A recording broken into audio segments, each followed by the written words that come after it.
చాలా మందికి సార్ ఇప్పుడు ఇప్పట్లో చూస్తే గనక ప్రెగ్నెంట్ లేడీస్ గానియండి అండ్ చిన్న పిల్లలకు గూడా థైరాయిడ్ అనేది చాలా వరకు వస్తుంది సార్. అసలు థైరాయిడ్ అనేది ఏజ్ లిమిట్ లేకుండా రావడం ఏంటి సార్? అండ్ కొంతమందికి ప్రెగ్నెంట్ లేడీస్‌లో ఎక్కువ వస్తుంది ఆ! థైరాయిడ్ అనేది. అసలు థైరాయిడ్ అనేది ఎందుకొస్తుంది సార్? ఒకవేళ వస్తే దాన్ని క్యూర్ చేసుకోవడం ఎలా? లైఫ్ లాంగ్ ఉంటుందని కొంతమంది అంటుంటారు. అదే. ఇది ఎంతవరకు అంటే హోమియోపతి ద్వారా ఇది లైఫ్ లాంగ్ లేకుండా కట్ చేసుకోవచ్చా? చాలా మంది ఇబ్బంది పడే విషయం ఏంటంటే థైరాయిడ్. ఒకసారి నాకు హైపోథైరాయిడ్ ఉంది అంటే Thyronorm tablets, Eltroxin tablets life long వేసుకోవాల్సిందేనా? ఎవ్రీ 2 మంత్స్, 3 మంత్స్‌కి టెస్ట్ చేయించుకోవాలనా? నాకు థైరాయిడ్‌తోని ఇంకా సఫర్ అవ్వాల్సిందేనా? దానివల్ల వచ్చే కాంప్లికేషన్స్‌తో సఫర్ అవ్వాల్సిందేనా? అని చాలామంది పేషెంట్స్ బాగా యాంగ్జైటీతోని వస్తూ ఉంటారు. జనరల్‌గా మన శరీరం నిర్మాణంలో గొంతుకు ఇరువైపులా ఒక బటర్‌ఫ్లై షేప్‌లో థైరాయిడ్ గ్లాండ్ అనేది ఉంటుంది. ఇది మన పిట్యూటరీ నుంచి టీఎస్హెచ్ థైరాయిడ్ స్టిమ్యులేటింగ్ హార్మోన్ అంటది. మన బాడీకి అవసరమైనంత థైరాయిడ్ T3, T4 అనే హార్మోన్స్‌ని స్రవింపజేయడానికి టీఎస్హెచ్ అనేది గైడ్ చేస్తూ ఉంటుంది. సో, ఇప్పుడు ఏవైతే థైరాయిడ్ గ్లాండ్ ఉంటుందో ఒకప్పుడు మేము చదువుకునే టైంలో 96లో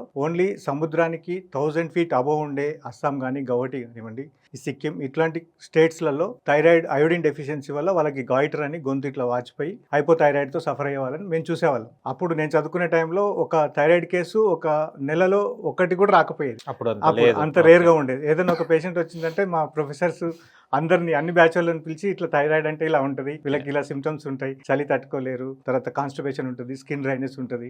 వీళ్ళలో డల్‌గా ఉంటారు. అండ్ మెమరీ తగ్గిపోతది. ఇలా సింప్టమ్స్ మనం క్లాసికల్ సింప్టమ్స్ ఆఫ్ థైరాయిడ్ అని చూసేవాళ్ళం. ఇవాళ రేపు maybe fortification of the iodine కానివ్వండి, అయోడిన్ అయాన్ని ప్రాపర్‌గా ఫార్టిఫై చేయకపోవడం సాల్ట్ ఈ థైరాయిడ్ ఉందని చెప్పేసి చేయడం వలన కానివ్వండి, అండ్ స్ట్రెస్ అండ్ యాంగ్జైటీ వల్ల పొల్యూటెంట్స్ వలన కానివ్వండి, చాలా మందికి థైరాయిడ్ అనేది చాలా విరివిగా చాలా మందికి మనం కామన్‌గా చూస్తూ ఉంటున్నాం. ఎప్పుడైతే బాడీ యొక్క బయోలాజికల్ డిమాండ్స్ పెరుగుతాయో లైక్ ప్రెగ్నెన్సీలో they have to carry the child also. So, biological demands పెరిగినప్పుడు ఆ థైరాయిడ్ గ్లాండ్ అనేది సరిపడినంత సీక్రెషన్ సిగ్నల్స్ రాకపోవడం వల్ల వాళ్ళలో హైపోథైరాయిడ్ కామన్‌గా ఫైండ్ అవుట్ చేస్తుంది. అండ్ ఈ మధ్య కాలంలో జరిగిన క్లినికల్ స్టడీస్‌లో ఈ టీఎస్హెచ్ హార్మోన్ 2 కంటే అబోవ్ ఉన్న వాళ్ళలో పుట్టే పిల్లలలో థైరాయిడ్ వస్తుంది అనే ఓవర్ కాన్షియస్నెస్‌తో కానివ్వండి, లేటెస్ట్ క్లినికల్ స్టడీస్‌లో అందరికీ 2 అబోవ్ ఉన్న ప్రతి ఒక్కరికి కూడా థైరాయిడ్ సప్లిమెంట్ ఇవ్వడం జరుగుతూ ఉంది. కానీ ఇలా థైరాయిడ్ రావడానికి ప్రధాన కారణం మనం చూసినట్టయితే హాషిమాటోస్ థైరాయిడైటిస్ అంటారు. Autoimmune thyroiditis. శరీరంలో ఉండే బాడీ ఆర్గాన్స్‌లో autoimmune reaction, thyroglobulin antibodies, thyroid peroxidase antibodies అనేవి ఎక్కువగా సీక్రెట్ అవ్వడం వల్ల వాళ్ళలో ఉండే నార్మల్ థైరాయిడ్ స్రవింపజేయడాన్ని అడ్డుకుంటున్నాయి. సో, దాంతో T3, T4 తగ్గిపోతుంది. టీఎస్హెచ్ పెరిగిపోతూ ఉంటుంది. ఎప్పుడైతే టీఎస్హెచ్ ఓన్లీ పెరిగి T3, T4 నార్మల్‌గా ఉంటుందో దాన్ని ఫిజియోలాజికల్ హైపోథైరాయిడ్ అంటాం. ఇది హోమియోపతిలో 100% రివర్సిబుల్. చాలా కేసెస్ నా ప్రాక్టీస్‌లో నేను చూస్తున్నాను. చాలా థైరాయిడ్ కేసెస్‌కి డిపెండెన్సీ లేకుండా తగ్గించేటట్టుగా చేస్తున్నాం. అండ్ సెకండ్ మెయిన్ రీజన్ ఇంతకుముందు చెప్పుకున్నట్టుగానే వీళ్ళలో ఫిజికల్ యాక్టివిటీ లేకపోవడం, దానివల్ల థైరాయిడ్ హైపోఫంక్షన్, హైపోథైరాయిడ్ అవ్వడం, ఒబేసిటీ వల్ల ఎప్పుడైతే మన బాడీ సడన్గా వెయిట్ గెయిన్ అయిపోతారో అలాంటి వాళ్ళలో ఈ కంపెన్సేట్ చేయలేకపోతుంది ఉన్న హార్మోన్ ఆర్గాన్. సో, వాళ్ళు ఇట్లాంటి ఇబ్బంది పడడం మనం చూస్తూ ఉంటాం. ఏదైతే ప్రతి హార్మోన్కి ప్రతి ఎంజైమ్ ప్రాపర్గా సీక్రెట్ చేయాలంటే బాడీలో ఒక బయోలాజికల్ క్లాక్ అనేది ఉంటుంది. సో, మనం ఎవల్యూషన్ టైం నుంచి డార్విన్ ఎవల్యూషన్ సిద్ధం నుంచి కూడా మనం ఎలా అంటే అలా డెవలప్ అవుతూ వచ్చాము. ప్రతి ఒక్క ఆర్గాన్స్ అలా డెవలప్ అయ్యాయి. అండ్ ఎన్విరాన్మెంట్లో ఉండే కండిషన్స్ని తట్టుకునే మాదిరిగా మనం ఎట్లాంటి అక్యూట్ ఎన్విరాన్మెంట్ వచ్చినా బాడీ దాన్ని ఫైట్ చేసేటట్టుగా తయారైంది. దాన్ని మనం రివర్స్లో పనిచేస్తున్నాం. నైట్ అంతా వర్క్ చేయడం, డే టైం పడుకోవడం, సన్లైట్కి ఎక్స్పోజ్ అవ్వకుండా ఉండడం, బాడీకి బయోలాజికల్ యాక్టివిటీస్కి వాటర్ అనేది కీలకంగా ఉంటుంది. ఆ వాటర్ కన్జంప్షన్ అనేది తగ్గిపోయింది.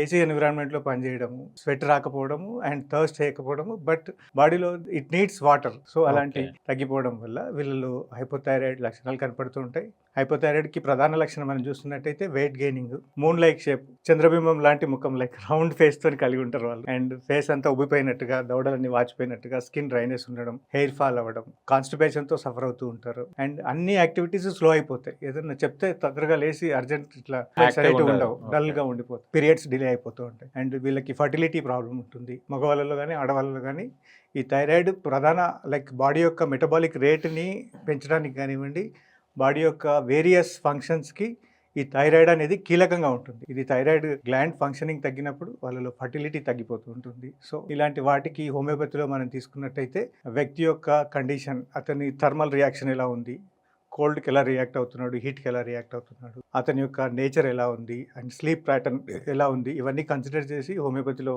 థైరాయిడ్కి చాలా చక్కని పరిష్కారం ఉంది. ఇంతకుముందు చెప్తున్నట్టుగా ఫిజియలాజికల్ హైపోథైరాయిడ్కి లైఫ్ లాంగ్ వాళ్ళు థైరాయిడ్ ట్యాబ్లెట్ అవసరం లేకుండా కంప్లీట్గా తగ్గించుకునే అవకాశం ఉంటుంది. అండ్ థైరాయిడ్ ఆల్రెడీ వాడుతూ ఉన్న వాళ్ళైతే వాళ్ళలో డోసేజ్ తగ్గించినట్టుగా చాలా కేసెస్లో మనం చూస్తూ ఉంటాం. అండ్ డిపెండెన్సీ తగ్గించవచ్చు. And physical activity, regular sleep habits, ఇలాంటి కేర్ కూడా తీసుకున్న వాళ్ళలో దాని డిపెండెన్సీ పూర్తిగా తగ్గిపోయి ట్యాబ్లెట్ ఫ్రీ లైఫ్ లీడ్ చేయొచ్చు. క్వాలిటీ ఆఫ్ లైఫ్ పెంచుకోవచ్చు.